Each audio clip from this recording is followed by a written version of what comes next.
Hey everyone, and welcome back to Blackboard Biology. As you can see from the screen today, we're going to look at this topic of photosynthesis. And this is a remarkably important topic to the world of biology because it's basically the foundation of all ecosystems in the world. Now, there are some organisms out there that can, quote unquote, if you're familiar with the idea of photosynthesis, quote unquote, produce their own food, as we like to say for elementary students, but they can do that by other means such as chemosynthesis. But by and large, for the majority of ecosystems in the world, photosynthesis is the way in which we are going to get energy into the system. So today, because this is so complex, we just want to kind of provide an overview of this process so we can kind of lay the foundation, the groundwork for it, and go into some more detail in future videos. So this whole idea of photosynthesis, what is it all about? What are we doing here? And you've probably studied this in a little bit of detail before. The basic idea of photosynthesis is that we're going to take sunlight or light energy, and really what we should say is photons. We're going to take the energy from photons, which are basically light particles. Yes, light has particles. It's weird, but they behave as particles and they behave as waves, but that's a discussion for another day. But we're basically going to take this energy from these photons and use it to get a bunch of electrons really excited, and as these electrons fall back down to a lower energy state, that released energy that is used there, we can store that in chemical bonds through this process. And so those chemical bonds are going to be used to hold atoms together to make specific molecules that we call sugars. The most basic products of photosynthesis, we're going to make some sugars. Now, this is kind of the big idea here. This is the purpose. This is the whole point of photosynthesis. It's far more complex than this, but if there's one thing you take away from today, it's this, that photosynthesis will use energy from photons to help power a set of chemical reactions that produces simple sugars that provide energy to the cells of the organism that's doing the photosynthesizing. And so that is why when we talk to elementary school students, sometimes teachers like to say that the plants are, quote unquote, making their own food. Well, the food that we're talking about is sugars. They're making their own sugars that can then be linked together into more complex carbohydrates, long carbohydrate chains, and stored for later purposes. So that is kind of the big picture, but how in the world could this be possible? How in the world could we take energy from electromagnetic radiation that begins in the sun, as far away as it is, that somehow a very small amount of those photons are going to reach the earth, they're going to strike plants, and somehow pass that energy along, and the plants are going to harness it and make sugars? How does this begin? Well, let's kind of start here. First, if we're going to use the energy from photons, we have to first be able to capture that energy. And the way that is going to occur is through these special compounds known as pigments. You may have heard of the word pigment before. We talk about pigment when we talk about paint colors, when we talk about skin colors. And basically, a pigment is a light-absorbing compound. Now, here's the thing about that light, that electromagnetic radiation that reaches us from the sun. It comes in a variety of wavelengths. And because they have different wavelengths, they have different frequencies, they have different amounts of energy. And so different pigments absorb different wavelengths of light. And since they only absorb certain wavelengths, they reflect back other wavelengths. This is how we see things. This is how kind of one of the bedrock principles of how vision works, is that when you are looking at an object and it appears to be orange to your eyes, you are having those particular wavelengths that mesh together to make the orange color. Those are being reflected back to your eyes. And so in plants, we see that most often plants are green. Now, there are other pigments involved, obviously. Flowers come in a variety of colors. Those would be different pigments. But by and large, when we're talking about photosynthesis, the main players, the main pigments that we want to talk about are the chlorophylls.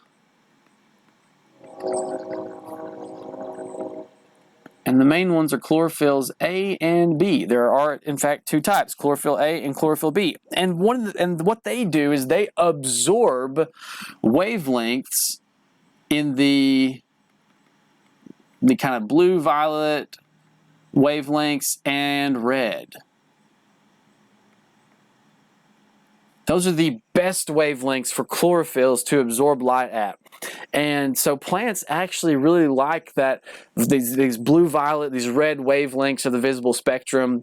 That's why you'll see in particular lights that are made to grow plants indoors. They look a little different than natural sunlight, and that would be because they're kind of more concentrated with these violet blues and reds, these wavelengths of light, so that the chlorophylls can absorb the most amount of light they can in a smaller package. And so these pigments, since they absorb violet, blue, and red very well, they don't absorb green wavelengths very well, and so they reflect that, and that is why plants appear green.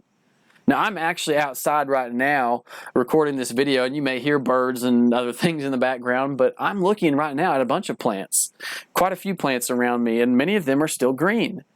But some of them are beginning to change colors. It's that time of year, and many of these plants, as the leaves are the cells in there are kind of breaking down and dying, the chlorophylls are breaking down.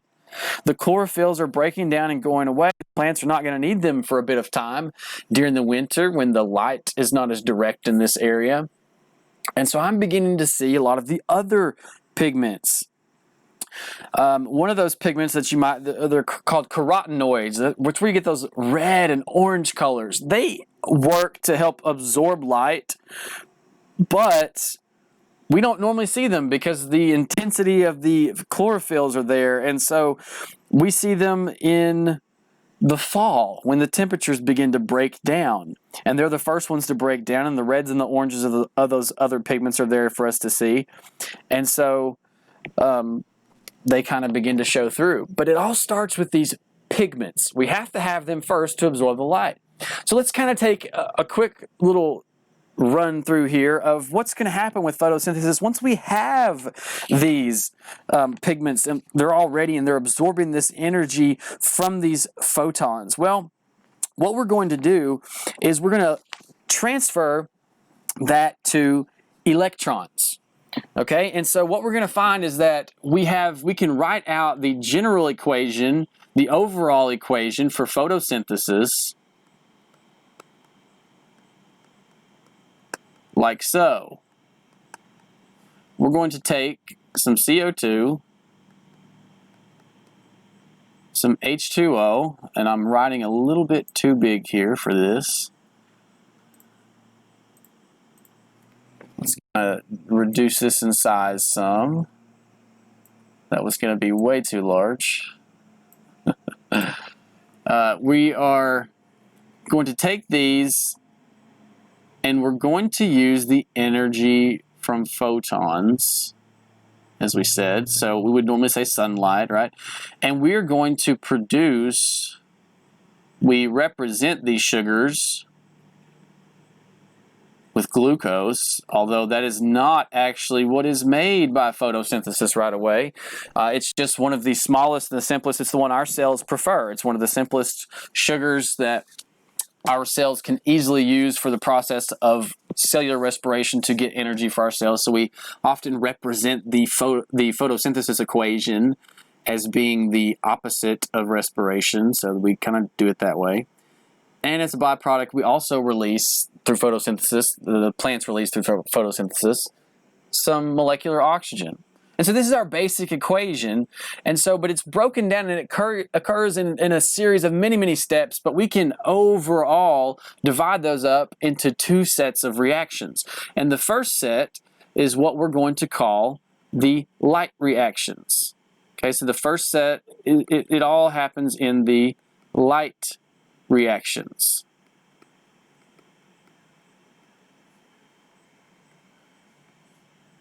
Okay. And so I'm going to move these a little bit here. We have the light reactions. Now, in the light reactions, as you might imagine, well, that's going to occur with light. That's where the photons come into play. And so let me draw us a little photon action here. So let's say we have these photons, high energy particles, and they're going to come and crash into the pigments and give off that energy and excite those electrons. Well, that is wonderful. That's going to occur, but where are we going to get these electrons? Where will we get these electrons for the light reactions? Well, that is where the water comes into play. So again, this is kind of the first broad set of reactions that are going to occur to make photosynthesis possible. The water comes into play in the light reactions. And what we're going to do, that energy from those photons will be used to split water apart and get its electrons. And as a byproduct, things have to go somewhere. You can't just create or destroy matter, right? Law of conservation of mass and energy. And so those electrons are stripped away, and you're left as a byproduct coming out of the light reactions, oxygen. So this is where the oxygen gas comes from that we breathe in for cellular respiration. Now plants also use it, but this process is where it comes from the light reactions of photosynthesis. And we'll talk about the light reactions in a little more depth in a future video. But for now, just understand this is where the light energy comes into play, and this is where the water comes into play, that we take it in and we split it apart. Some of it's given off as oxygen gas, and we take the electrons to use them. There are a couple of really important molecules that must also be produced and come out of the light reactions. And so some things that are going to come out and be used in the next steps, I should say. There are these wonderful electron carrying molecules, because it's not enough just to be able to pull the electrons out of the water molecules. We have to have something to carry them and get them into the next steps. And so we have these NADPH molecules. All right, and for our purposes in this video, we're just going to say they are electron carriers. They're going to carry those electrons into the next steps, give them away to what needs them, and that will help keep us going here. The other thing that we need is ATP. And this is basically our currency of cellular energy, right? This is our molecule that we use to power cellular processes. We need both of those. We need the energy-carrying molecule, we need the electron-carrying molecules. And so that's kind of a quick overview of what some of the things that are going to come out of the light reactions, things that have to go in. That's where the photons come into play, the water. We give off these things. And then the next thing that we get are a set of reactions known as the Calvin cycle for most plants. Now, because this set of reactions is not dependent upon the photons or the light particles, we refer to them often as the light-independent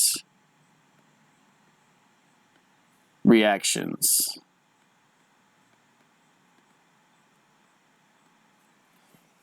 Okay, and so that is the Calvin cycle. Now, the Calvin cycle, it is going to need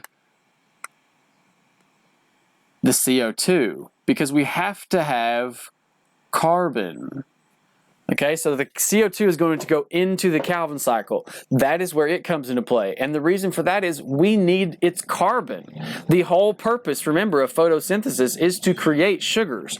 Well, sugars, as carbohydrates, they need carbon. So we have to have carbon to fix into these sugars. And so what it will do, it will take the electrons from the NADPH, it will take the energy from the ATP and put it through a series of processes, and it will produce sugars. And so what we give off from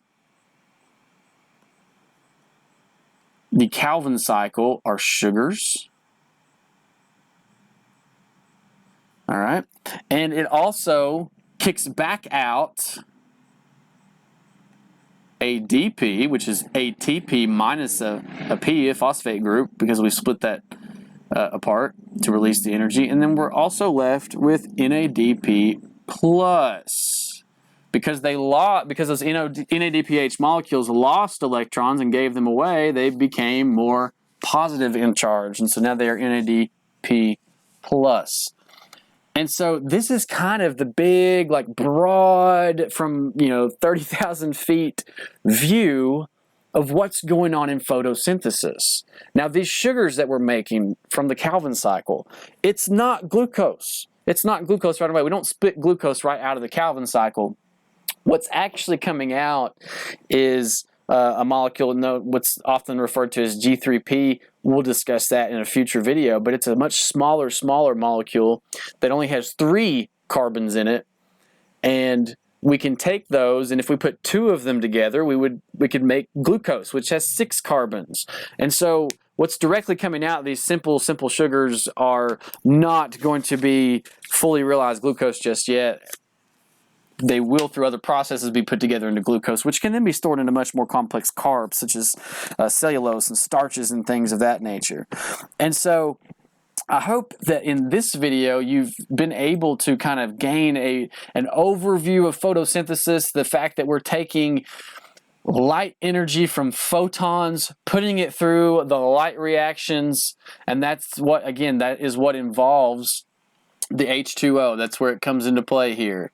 Right, the light reactions uses the H2O, and then the Calvin cycle is what uses the CO2, and in the end we produce sugars and oxygen gas.